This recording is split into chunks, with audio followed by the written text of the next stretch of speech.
What did you learn from the startup? Like, what were the key takeaways? A few key takeaways from the startup were, number one, if you want to reach the decision makers, just call outside of business hours. So if you're actually cold calling, I was cold calling, smiling and dialing a lot, and cold emailing, then just do it before 8:30 and call after 6:30. And very often, even in a company of 100 people, you'll get one of the top brass answering the phone at the end, which was astonishing to me.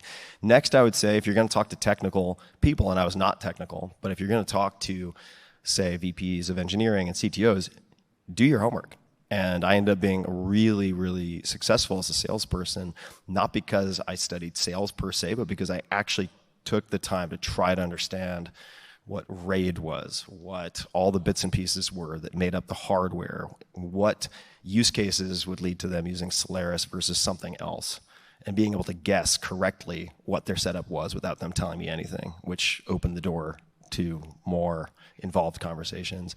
Those would be a handful of things, and the value of storytelling, ultimately, for everything. For everything. If you're a human, I agree with that. Storytelling is key. It's the crux.